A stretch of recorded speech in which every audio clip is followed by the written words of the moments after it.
The Arizona sun has a way of baking secrets into the dirt, turning whispers of greed and murder into the silence of the landscape itself. Out on the edge of the territories, a man can ride for 3 days and see nothing but the ghosts of what used to be and the buzzards of what's to come. This is the story of a man who thought his life was already over. A lonely rancher named Caius Monroe. He was a man hollowed out by grief, tending to the scars on his land and the deeper ones on his soul. But one blistering afternoon in 1878, he found a secret that refused to stay buried, a secret hanging from the branch of a dead mesquite tree, with a message meant to start a war. Caius Monroe's ranch was less a home and more a monument to absence. The 2-room cabin, built with his own hands from sturdy pine, sat defiant against the vast, unforgiving expanse of the San Simon Valley. Every floorboard his late wife, Sarah, had swept, every nail he'd hammered, echoed with a silence that was louder than any storm. She'd been gone 5 years, taken by a fever that swept through their valley like a brush fire, taking their newborn son with her. Since then, Caius's world had shrunk to the boundaries of his property line, a sprawling but lonely kingdom of dust cattle and memories that bit like horseflies. His days were a ritual of hard labor, a penance he paid to the sun. He rose before dawn, the chill of the high desert air, a familiar slap. He'd make coffee black and bitter, and stand on his porch watching the sky bleed from purple to orange over the Chiricahua Mountains. Those mountains were Apache land, a place of legends and a source of unease for the settlers pushing west. For Caius, they were just a backdrop, a jagged line on the horizon that mirrored the fractured line of his own life. On this particular Thursday, the heat was a physical weight. The air shimmered above the baked earth, and the cattle huddled listlessly in the thin shade of the cottonwoods by the creek. A storm the night before had knocked down a section of his northern fence line, the one that bordered the rough, unclaimed territory that bled into the foothills. It was a chore he didn't relish, but the fence was the only thing standing between his herd and the open range, or worse, the rustlers who preyed on isolated ranches like his. He saddled his horse Dust Devil, a wiry buckskin gelding as cantankerous and resilient as Caius himself. He didn't bother with a rifle. The Colt Peacemaker strapped to his hip had been a constant companion for years, its weight a familiar comfort. He rode north, the rhythmic creak of the saddle leather, the only sound besides the buzzing of insects. He found the break easily enough. A heavy branch struck by lightning had crashed down, snapping 3 posts and tangling the wire. Caius dismounted, grabbing the tools from his saddlebag. He worked with a grim efficiency, his movements economical, his face set in the permanent, sun-creased squint of a man who spent more time looking at horizons than at other people. It was the birds that alerted him first, not the usual squawking of crows, but a dead, watchful silence. The air grew still heavy. Caius paused his hand on a new post and scanned the area. His gaze drifted past the broken fence towards a gnarled, skeletal mesquite tree that stood alone about 50 yards away. Something was wrong. Something was hanging from one of its thickest branches. At first he thought it was a deer carcass, maybe left by a mountain lion. But the shape was too small, the color too bright. It was a splash of vibrant blue and red against the muted brown of the desert. He dropped his tools, his heart beginning a slow, heavy drum against his ribs. He drew his Colt, the click of the hammer being pulled back, unnaturally loud in the oppressive silence. He approached the tree slowly. Dust Devil snorting nervously behind him. The closer he got, the more the shape resolved itself into a horrifying tableau. It was a child, a girl by the look of the beaded deerskin dress. Her small body was limp, swaying almost imperceptibly in the faint breeze. Her black hair, long and straight, partially obscured her face. Caius's breath hitched. A cold dread colder than any winter morning washed over him, chasing away the desert heat. He'd seen death in many forms in the war, in bar brawls, in the unforgiving grip of sickness. But this was different. This was a desecration. As he got closer, he saw the sign, a rough planked piece of wood nailed to the trunk of the tree just below the branch. The letters were painted in stark white lard, crude and dripping. White man, don't forgive. The words were a punch to the gut. It was a threat, a declaration. It was meant to be found, meant to send a message. But what message, and to whom was this retaliation for some settler's crime, or a warning? His eyes moved back to the girl. She looked to be Apache, maybe 8 or 9 years old. Her feet were bare, her moccasins gone. A thick rope was knotted cruelly around her neck. Caius's stomach churned, and for a moment the memory of his wife's still face and the tiny cold bundle in her arms threatened to buckle his knees. He fought it down, replacing the grief with a surge of cold, hard rage. Who could do this? Who could lynch a child and leave her as a grotesque signpost? The anger gave him purpose. He couldn't leave her here for the buzzards. It was an affront to God and man alike. He holstered his Colt and approached the trunk, intending to cut her down and give her a proper burial back at his ranch. He reached up his large, calloused hands, surprisingly gentle as he touched the rope to find a place to cut. And then his world stopped.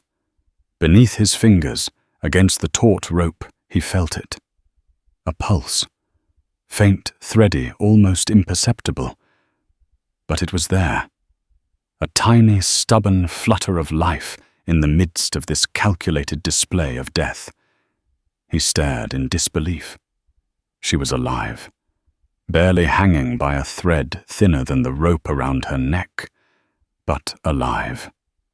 The carefully constructed horror scene was not a final act, but an ongoing one. They had left her to die slowly to be found this way. In that instant, Caius Munro's lonely, quiet world shattered. He was no longer a grieving widower tending his fences. He was the sole witness to an atrocity, and the life of this Apache girl was now quite literally in his hands. Every instinct for self-preservation screamed at him to ride away. The sign was clear. Helping her would be seen as defiance. It would bring whoever did this down on his head. They would not be kind.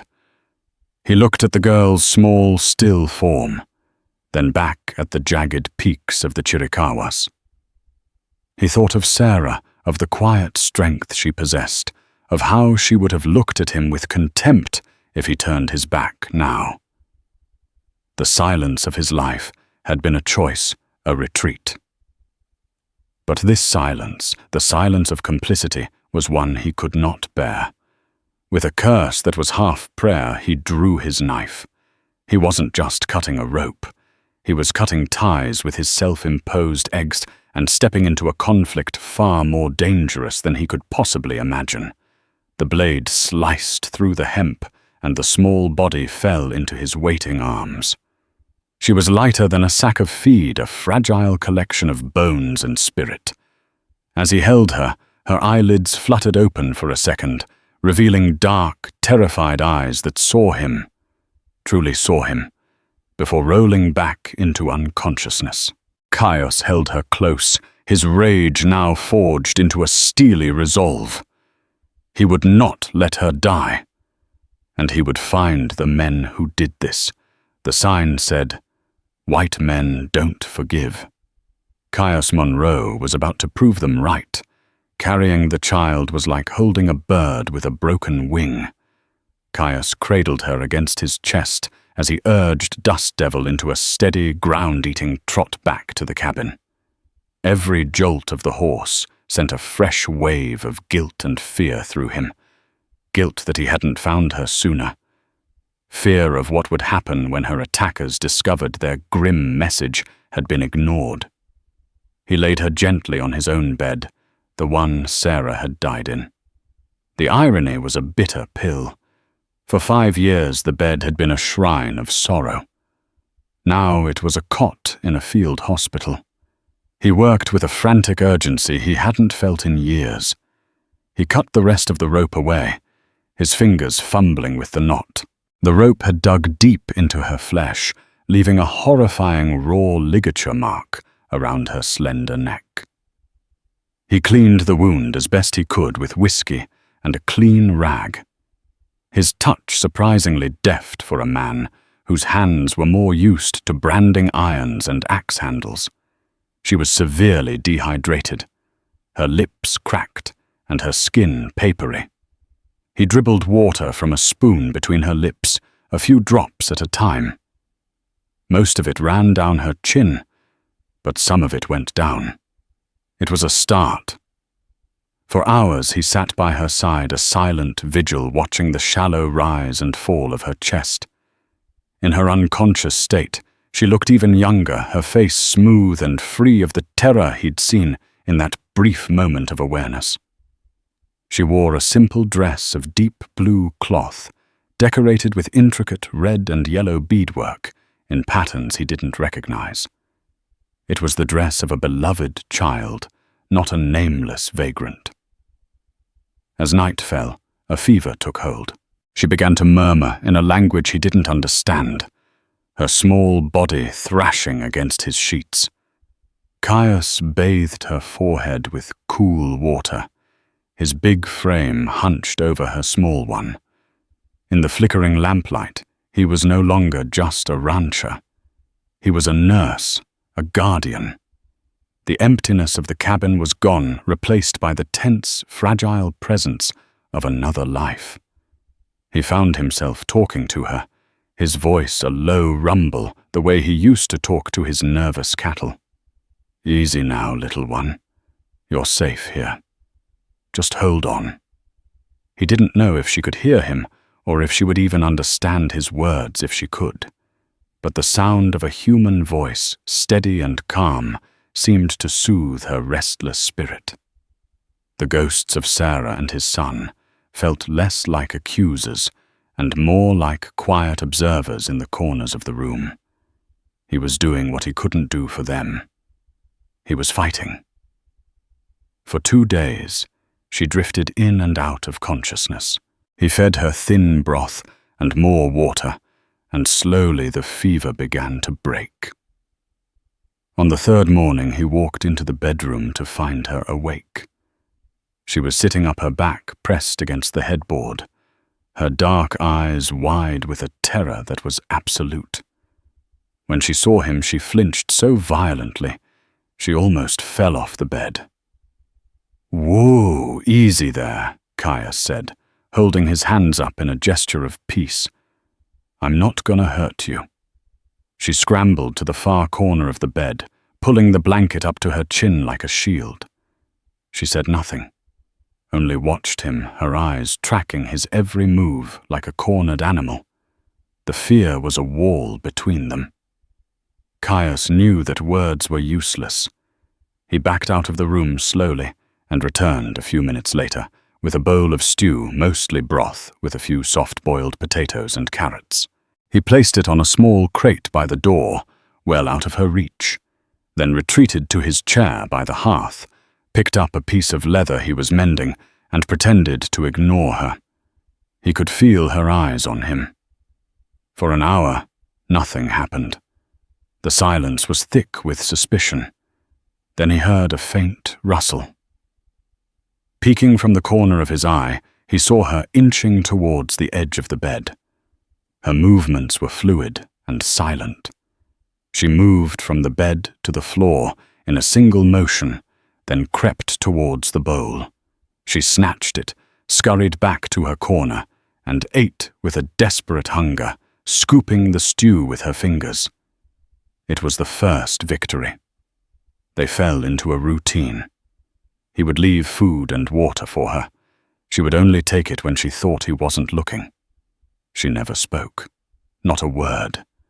The only sounds she made were in her sleep, soft cries and whimpers that spoke of the horrors she had witnessed. Caius's rage simmered a constant fire in his gut. He started sleeping with his rifle next to his cot in the main room. He checked the horizon constantly. He knew they would come. People who hang children don't leave loose ends. A week after he found her, she finally spoke. He was cleaning his rifle by the fire when he heard a small voice from the bedroom doorway. "Nalin." He looked up. She was standing there, clutching the doorframe. She was still wary, but the stark terror had been replaced by a cautious curiosity. "What's that?" he asked gently. She pointed a small finger at her own chest. Nalin. It was her name, a name for the spirit he'd been tending. He felt a lump form in his throat. "My name is Caius," he said, pointing to his own chest. She nodded slowly, testing the sound of his name on her tongue, though she didn't say it aloud. It was a bridge, a thin, rickety one, but a bridge nonetheless. Over the next few days, the bridge widened. She started to come out of the bedroom, perching on a stool by the fire, watching him work. They communicated in gestures and single words. He learned that her people lived toward the rising sun in the mountains. She learned the words for water, food, horse, and safe. That last one was the most important. He repeated it often, pointing to the cabin to himself. Safe. One evening she showed him something. Using a charred stick from the fire, she began to draw on a spare piece of plank wood. She drew mountains. She drew a camp with several wickiups. She drew a man and a woman, her parents. Then she drew other men. White men. They weren't cowboys. She drew them with shiny circles on their chests, stars, and on their feet she drew boots that were different with fancy stitching. Then she drew and she drew a stick figure of herself running. The last thing she drew was the tree. Caius stared at the crude drawing, his blood running cold. Stars on their chests. Badges. The men who did this were lawmen, or posing as them. And the boots. Fancy boots weren't common among trail-worn deputies. They spoke of money, of authority. The next afternoon his fears were realized. He was chopping wood when he saw the dust cloud on the horizon coming from the direction of town. It wasn't a lone rider. It was two. He squinted, his hand instinctively going to the colt on his hip. He sent Nalin inside with a sharp, whispered command. "Hide. Now." She vanished without a sound. Caius had shown her a hiding place he'd built long ago for valuables, a small cellar beneath the floorboards, hidden under a bearskin rug. He leaned the axe against the woodpile and waited, trying to look casual, his heart pounding a frantic rhythm. The riders slowed as they approached his cabin. They weren't deputies. They were hard-faced men with the dead-eyed look of hired guns. One was tall and thin, with a long duster despite the heat. The other was shorter, bull-necked, with a brutal-looking scar that cut through his left eyebrow. "Howdy," the tall one said, his voice a dry rasp. He remained mounted, his hand resting on his thigh, inches from his pistol. "This the Monroe Ranch?" "It is," Caius replied, his voice level. "What can I do for you?" "Name's Wade," the tall one said, gesturing to his partner. "This is Lyle. We're riding for Mr. Bartholomew Corrigan. I imagine you know the name." Caius knew it. Bart Corrigan was the biggest landowner in the county, a man who had gotten rich on cattle and rumors of silver, and who was known for getting what he wanted one way or another. Corrigan's main ranch was 50 miles south, a veritable fortress. "I know the name," Caius said. "Mr. Corrigan lost some cattle." Wade continued, his eyes scanning the ranch, lingering on the cabin, the barn, the corral. They weren't looking for cattle. Thought they might have strayed up this way. "You seen any unbranded yearlings?" "Haven't seen a thing," Caius said, his gaze unflinching. Lyle, the shorter man, spoke for the first time, his voice a low growl. "Heard there was some trouble up this way. Apache trouble. Found a prospector name of Peterson dead about a week ago. Not far from here. Him and his family. Scalped." Caius's mind raced. Peterson. He'd heard the name. A stubborn old man who'd refused to sell his claim to Corrigan. Him and his family. Narlin's drawing flashed in his mind. "First I'm hearing of it," Caius lied. Wade's eyes narrowed. "Funny. Seems like a man living out here all alone would be keen on news like that. Especially when the savages get bold enough to leave warnings." He knew. He had to know. The question was a trap. "I keep to myself," Caius said flatly. "Don't have much use for town gossip." Wade smiled a cold, predatory thing. A man who keeps to himself is a wise man. But sometimes things find you whether you want them to or not. If you see anything unusual, Mr. Corrigan would be mighty grateful to know about it. He's offering a reward. The word unusual hung in the air, heavy with unspoken meaning. They were talking about Narlin. The reward wasn't for information. It was for her. "I'll keep an eye out." Caius said the words tasting like ash. Wade held his gaze for a long moment, then nodded curtly. "You do that." They turned their horses and rode away. Not back towards town, but along his fence line, heading north towards the mesquite tree. Caius watched them go, his hand clenched into a fist. They weren't just searching, they were checking their work. They were making sure the body was still there, delivering its silent, terrifying message. When they were gone, Caius let out a breath he didn't realize he'd been holding. He went inside and pulled back the rug. He knocked twice. A few seconds later, the floorboards creaked and Narlin's head emerged. Her face was pale, but her eyes were burning with a fierce, defiant light. She had heard everything. The pretense was over. They weren't just fugitives from an unknown threat anymore. The threat now had a name, Bartholomew Corrigan, and it was clear he would stop at nothing to cover his tracks and silence the last witness to his crime. Caius's small, lonely ranch was no longer a sanctuary. It was the next battleground. The visit from Wade and Lyle settled in Caius's gut like a cold stone. He was no longer just hiding a child. He was standing against Bartholomew Corrigan, a man whose influence stretched across the territory like a shadow. His ranch, his sanctuary, now felt like a trap. The vast open spaces that once offered solace now felt exposed, watched. He needed information, and he needed supplies. He couldn't risk being besieged without ammunition or flour. That meant a trip to Redemption Bluff. The town's name was a cruel joke.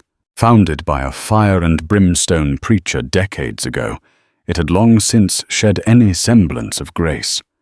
It was a dusty, hard-bitten supply town clinging to the banks of a mostly dry river, serving the needs of ranchers, prospectors, and the less savory elements that drifted through the territory. Leaving Narlin was the hardest part.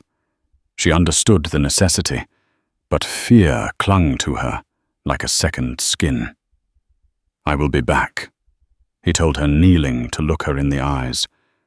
"Before the sun sets twice. You keep the door barred. Don't light a lamp after dark.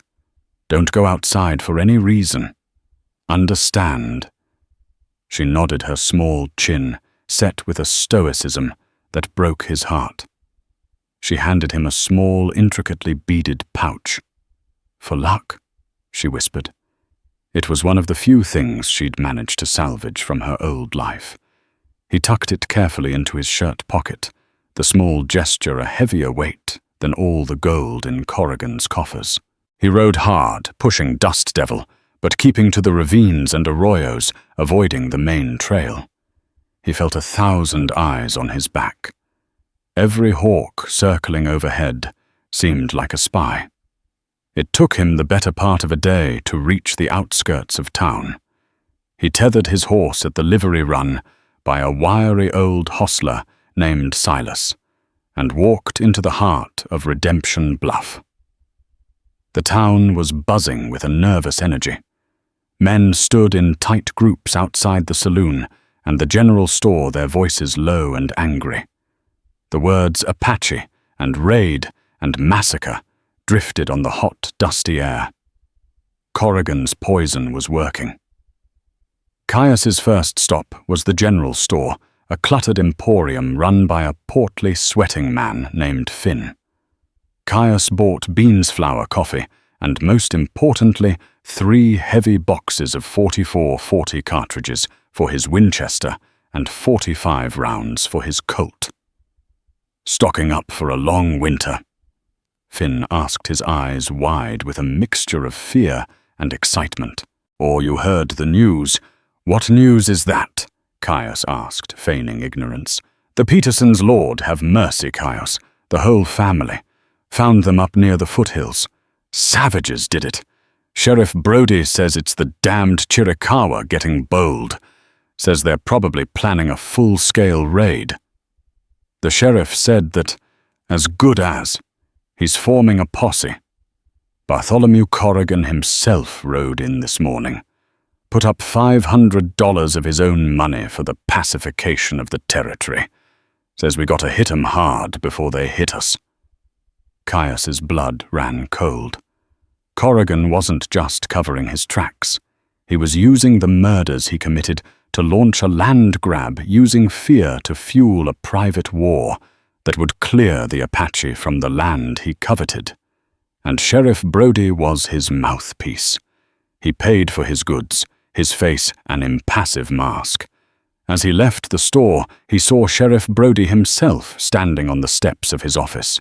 Brody was a big man gone to seed with a gut that strained the buttons of his vest. He had a loud voice and an easy smile, but his eyes were small and shifty. And on his feet, partially obscured by the dusty boardwalk, were a pair of expensive-looking boots with fancy floral-patterned stitching, the same kind of boots Nalin had drawn. Caius felt a jolt, a sickening certainty. The sheriff was one of them. The star on his chest wasn't a symbol of the law. It was a costume. He needed to talk to someone he could trust, a rare commodity in Redemption Bluff. His mind settled on Doc Peterson. No relation to the murdered prospector, a fact that had caused the old physician no end of grief. Doc Eugene Peterson was a cynical, whiskey-soaked veteran of the war, a man who had seen too much of human nature to be fooled by bluster and patriotism. His office was a small clapboard building at the far end of the street. Caius found the doctor cleaning his instruments, the sharp smell of carbolic acid hanging in the air. "Monroe," the doctor grunted without looking up. "Come for a plague of locusts or just the usual existential dread?" "Heard you were busy," Caius said, nodding toward the street. The doctor snorted, finally looking up. His eyes were bloodshot but sharp. "Busy listening to fools bay at the moon. The whole town's got war fever thanks to Corrigan and his pet sheriff. One dead prospector, and suddenly every shadow holds a warrior with a dripping tomahawk." "You don't think it was the Apache?" Caius asked quietly, closing the door behind him. Doc Peterson put down a scalpel and poured 2 fingers of whiskey into a pair of dusty glasses. He pushed one toward Caius. I patched up George Peterson more times than I can count. Bar fights, a mule kick, even a snake bite. He was a stubborn old goat. Most importantly, he was a stubborn old goat who found a silver vein on a piece of land that Bartholomew Corrigan has been trying to get his hands on for 2 years. George wouldn't sell. The doctor took a long swallow of his whiskey. Then last week, George rides in here, quieter than usual. Says he's got to leave. Says things are getting too hot. He looked scared, Caius. Not of Apaches, of something else. What else? He didn't say, just told me he was taking his wife and girl and heading for California. The next thing I know, Sheriff Brody is forming a posse to avenge his brutal murder at the hands of the savages. Funny thing, though.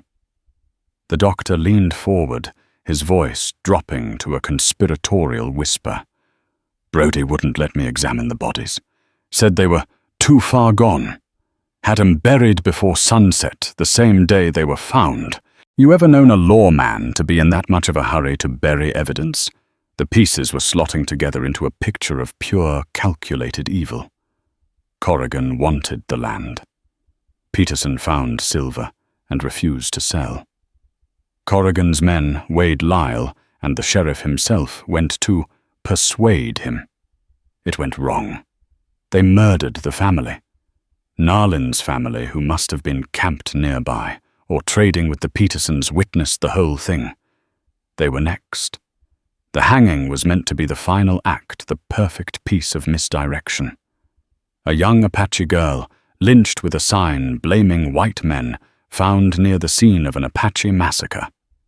It would incite rage on both sides, covering the real crime in a wave of blood and chaos.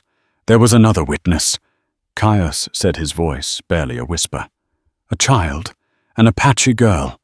They left her for dead. They were wrong. Doc Peterson's eyes widened, the cynical facade falling away to reveal a deep alarm. Good God, man. Where is she? At my ranch. She's safe. For now. The doctor sank back into his chair, running a hand over his tired face. Caius, you have to get her out of here. Corrigan is not a man to cross. He's not some petty cattle rustler.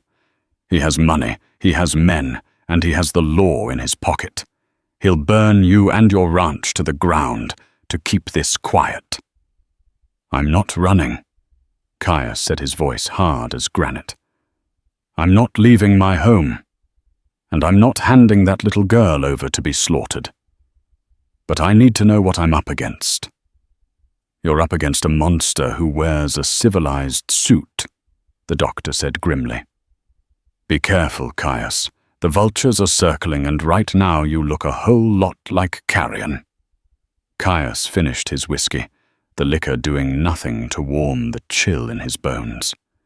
He thanked the doctor and left the beaded pouch from Narlin, feeling heavier than ever in his pocket. As he loaded his supplies onto his horse, he felt a prickling on the back of his neck. He glanced across the street. Leaning against a post outside the saloon was Lyle, the scar-faced man from the ranch. He wasn't looking at Caius directly, but he was watching. He'd been followed. Or more likely, they'd been waiting for him to show his hand. The trip back to the ranch was a long, tense ride into the setting sun. Caius knew he wasn't just riding home. He was riding into a siege. He had the truth, but in a land run by lies, the truth was a dangerous thing to own. It could get you killed. Or if you were strong enough to hold on to it, it could become a weapon. Caius Monroe intended to find out which it would be. The ride home was a blur of heightened senses. Every rustle in the sagebrush, every shadow cast by the setting sun felt like a threat. Caius didn't follow the direct path. He cut through rocky canyons and followed dry riverbeds, adding hours to his journey, but making it nearly impossible for anyone to track him in the fading light. He was no longer just a rancher. The instincts of a soldier long dormant since the war had resurfaced sharp and clear. He reached the ridge overlooking his property well after midnight. The valley was bathed in moonlight, his small cabin a dark, lonely square in the vastness. There was no light, just as he'd instructed.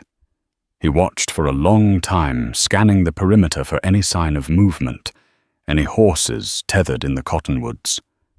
Nothing. The stillness was either a good sign or a very bad one.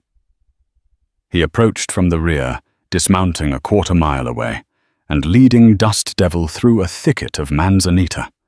He left the horse and his supplies hidden, and crept toward the cabin, his Winchester in hand. The silence was absolute.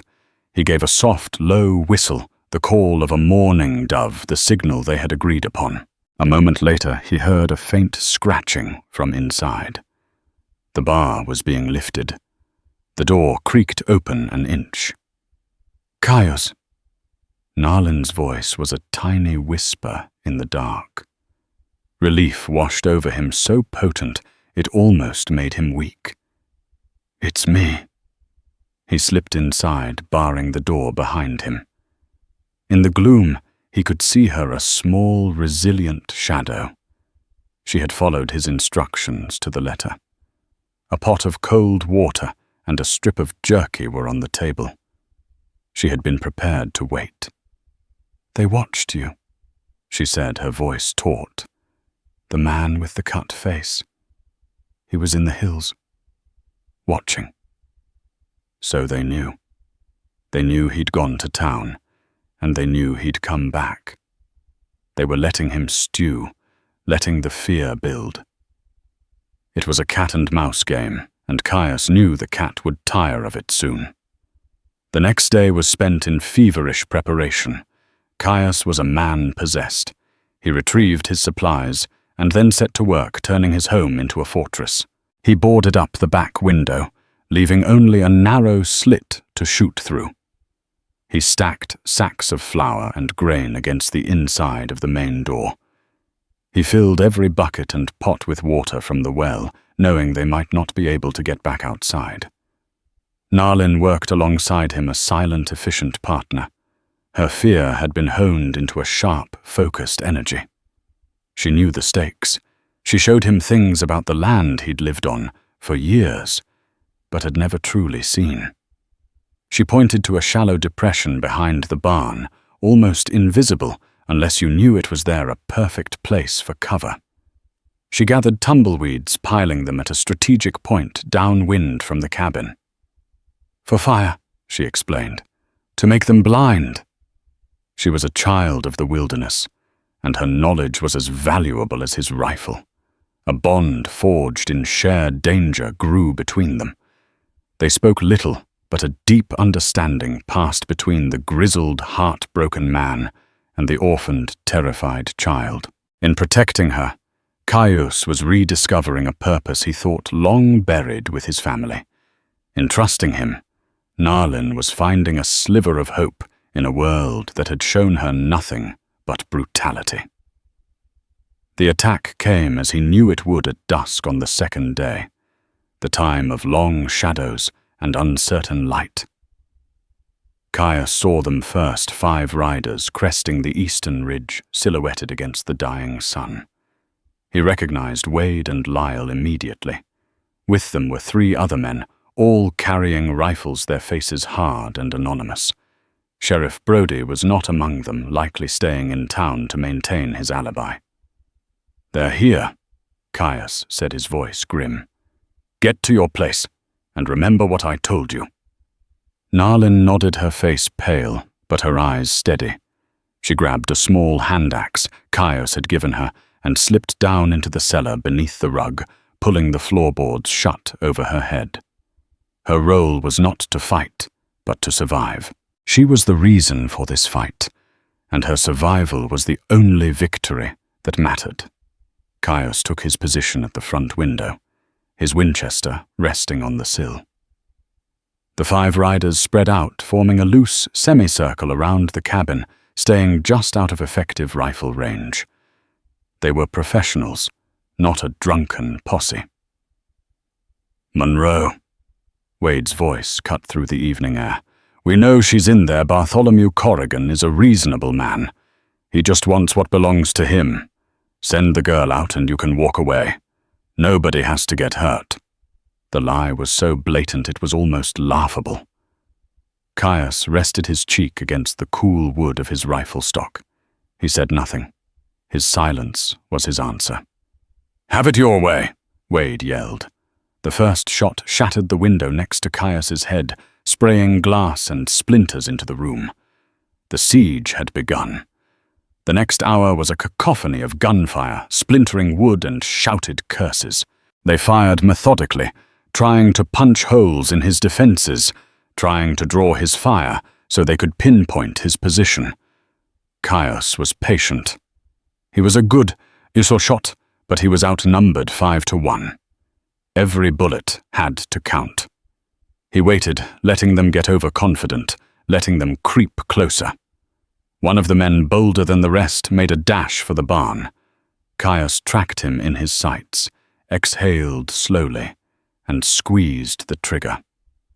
The Winchester bucked against his shoulder. The man cried out and crumpled to the ground, clutching his leg. One down. The others answered with a furious volley of fire that ripped through the cabin walls, chewing up the furniture and kicking up dust. Caius moved, crawling from the window to a firing slit he'd made in the side wall. They expected him to stay put. He fired again, this time at Lyle, who was taking cover behind the water trough. The bullet ricocheted off the metal with a loud clang, forcing Lyle to duck back. The fight settled into a grim rhythm. They would advance firing, and he would push them back with a well-aimed shot. The sun set completely, plunging the valley into darkness. The firing became more sporadic, more probing. They were waiting for him to make a mistake. Suddenly, a new sound reached him. A crackling, and a new light. An orange glow began to build from the direction of his barn. "He's trying to burn you out, Monroe," Wade shouted. "Last chance!" Rage, pure and hot, surged through Caius. His barn, his hay, his tools, everything he had built. They were trying to erase him from the land. He had to do something or the fire would spread to the cabin itself. This was the moment Narlin had prepared for. Before they could react, a second fire erupted far to the west of the cabin. The pile of tumbleweeds she had gathered, ignited by a single well-thrown ember she must have crept out to place, went up in a whoosh of flame and thick, acrid smoke. The wind, just as she'd predicted, carried the smoke directly towards the attackers' position, shrouding them in a blinding, choking cloud. It was the chance he needed. Under the cover of the smoke and confusion, Caius slipped out the back of the cabin. He moved low and fast, a ghost in the darkness, circling around towards the barn. He could hear them coughing and cursing in the smoke. One of them, distracted, was silhouetted against the flames of the burning barn. It was the man he'd shot in the leg, trying to crawl to safety. Another of Corrigan's men was helping him. Caius raised his rifle. He could end two of them right now. But something stopped him. He wasn't a murderer. He was a man defending his home. He fired into the dirt at their feet. "Get out of here!" He roared, his voice like a thunderclap in the chaos. "Take your wounded man and ride out." The gunman, startled, fired blindly into the smoke before grabbing his injured comrade and dragging him back towards the horses. The smoke from Narlin's fire began to thin. Wade and Lyle, their eyes streaming, finally saw him. "There he is," Lyle bellowed, raising his rifle. But they had forgotten the fifth man. As Lyle took aim at Caius, a shot rang out from a different direction from the rocky depression behind the barn that Narlin had pointed out. The fifth gunman, who had circled around to flank the cabin, had a clear shot at Caius's exposed back. Time seemed to slow down. Caius heard the shot, saw the muzzle flash, and knew he couldn't turn in time. He braced for the impact, a cold finality washing over him. But the bullet never came. Instead, he heard a sickening thud and a grunt of surprise. The flanking gunman staggered forward and fell face first into the dirt, the handle of a small hand axe protruding from his back. Caius stared in disbelief. From behind a rock, Narlin emerged, her face a mask of fierce determination. She had not stayed hidden. She had seen the flanker armed herself with the only weapon she had, and saved his life. The balance had shifted. 2 men were wounded or fleeing. 1 was dead. It was now 2 against 2.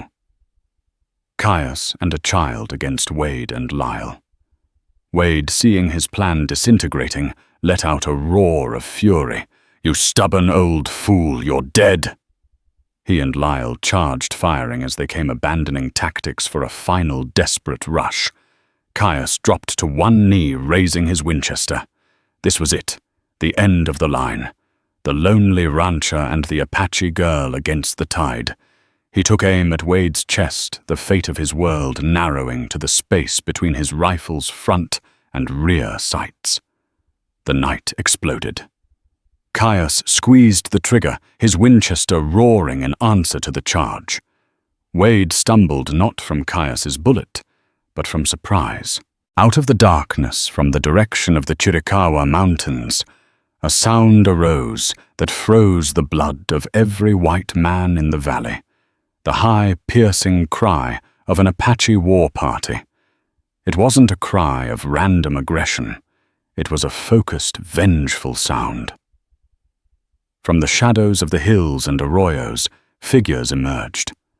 At least a dozen Apache warriors, their faces painted for battle, moving with a silent, deadly grace that made Corrigan's hired guns look like clumsy cattle.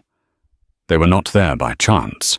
Leading them was a tall, stern-faced man with the unmistakable air of a leader. His eyes scanned the chaotic scene, the burning barn, the dead gunman Caius on one knee, Narlin standing protectively behind him, and then locked onto Narlin herself. "Narlin," he cried, his voice filled with a desperate relief. "Kyle," she answered, and for the first time since Caius had found her, she ran. She ran not in fear, but towards the warrior, her uncle. They had not been raiding. They had been tracking, searching for their lost child, their hunt leading them directly to this moonlit battlefield. Wade and Lyle froze, their desperate charge forgotten. They were trapped. Behind them, a rancher with a rifle and a child who had just killed one of their own. In front of them, a dozen enraged Apache warriors whose kin they had tried to murder. The color drained from their faces. The hunters had become the prey. Kyle, the Apache leader, strode forward, his warriors fanning out to surround the 2 gunmen.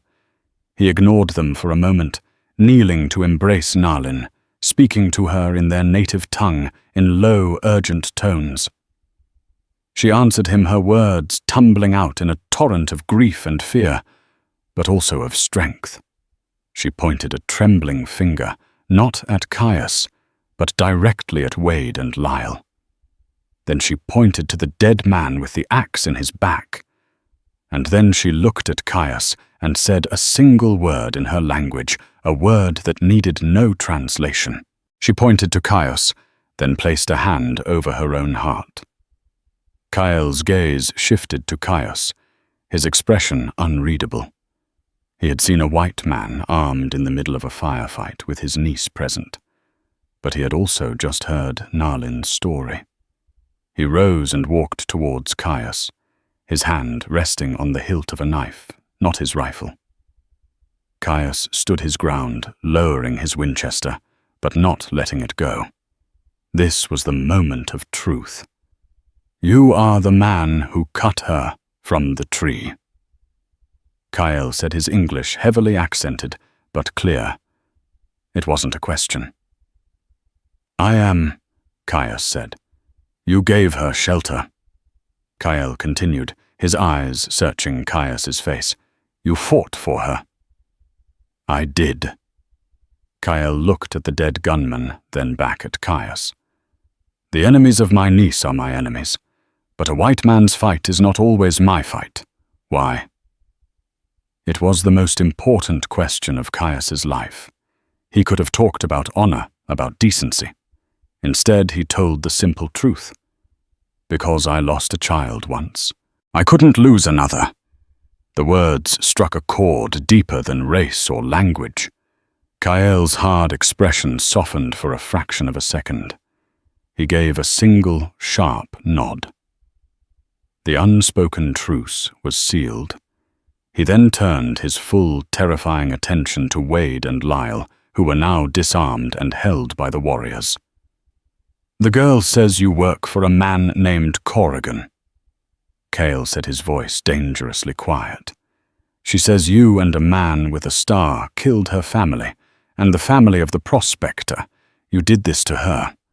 He gestured toward Narlin's neck, where the rope burn was still a livid scar. Wade, ever the talker, tried to bluster his way out. It's a lie. She's a savage. We were sent by the law to investigate the Peterson massacre. Lyle, his bravado gone, was shaking. We was just following orders. Just orders.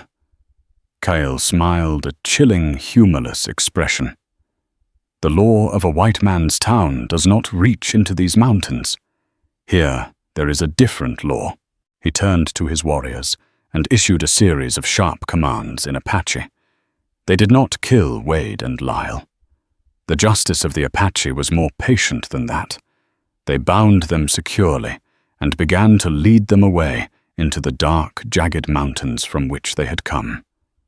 Wade screamed, pleaded, and cursed, but his voice was swallowed by the immense, indifferent silence of the desert. They were being taken to face a justice that Bart Corrigan's money could not buy them out of. It was a fate worse than a quick bullet. As the war party prepared to leave, Kael approached Caius one last time. Narlin stood by his side, her hand tucked securely in his. The man Corrigan, Kael said, and the man with the star. They will not rest. They will say we attacked you.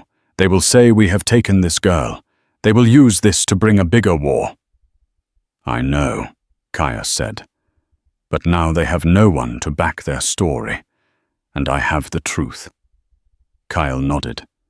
Narlin will come with us. She will be safe with her people. She will tell our elders what she saw.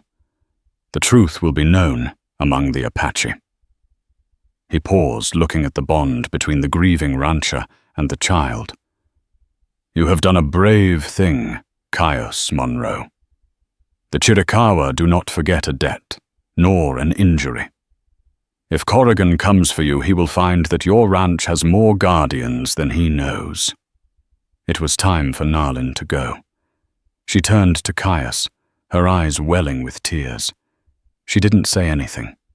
She simply reached into a small pouch at her waist and pulled out a single, perfect eagle feather, which she pressed into his hand. Then she threw her arms around his waist and hugged him tightly. A gesture of pure, unvarnished love and gratitude. Caius's own eyes burned. He knelt and hugged her back, his rough hand gently stroking her hair. Be safe, Narlin, he whispered. He watched them melt back into the darkness, Narlin walking proudly beside her uncle, a survivor going home. The war cries were replaced by the quiet chirping of crickets and the crackle of his burning barn. He was alone again, but not empty. The silence of his cabin was no longer the silence of grief, but the quiet of purpose. The next day, Caius rode to Redemption Bluff. He walked into the sheriff's office, the eagle feather tucked into his hatband.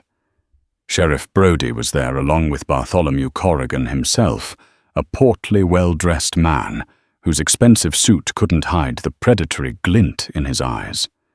They were planning their next move. They stopped talking when he entered. "Monroe," Brody said, his hand moving instinctively towards his gun. "We heard there was a raid at your place. The Apaches—" "There was no raid," Caius said, his voice ringing with authority. He threw the fancy-stitched boot of the dead gunman onto Brody's desk. "This belonged to one of your deputies, Sheriff, or one of your hired men." "Corrigan." Corrigan's face went pale. Brody stared at the boot as if it were a coiled snake. "I don't know who you think you are," Corrigan began, his voice blustering. "I'm the man who found the girl you tried to murder." Caius cut him off, his gaze like iron. "The witness to you killing the Petersons. Your men, Wade and Lyle, told the Apache everything before they were taken. The girl Narlin is back with her people. They know the truth.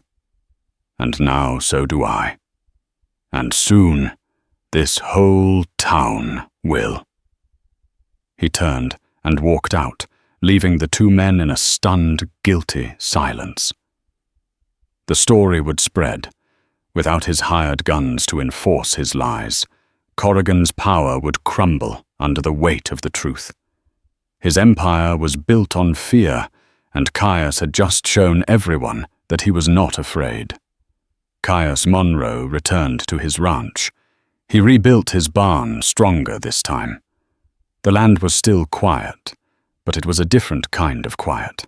It was the quiet of a man at peace, a man who had faced down his ghosts and the evils of others, and had not backed down. He was no longer lonely. He had a family in the mountains, a purpose in his heart, and an eagle feather in his hat to remind him that even in the most brutal of lands, courage could still forge the most unlikely of bonds. And so Caius Monroe's story became a quiet legend in the San Simon Valley, a testament to the fact that true strength isn't found in the power you wield over others, but in the protection you offer to the vulnerable. It's a story about how one man's stand, one act of courage, can unravel a web of lies and expose the darkness hiding behind a badge or a bank account. It reminds us that family isn't always about blood.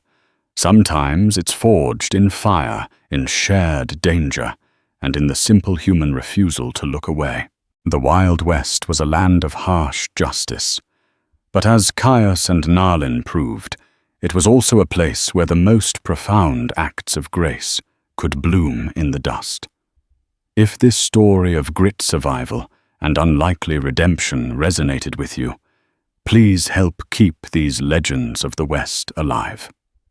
Hit that like button. Share this video with someone who appreciates a real story of the frontier. And most importantly, subscribe to the channel for more tales of the brave, the bold, and the beautifully human souls who shaped the American West.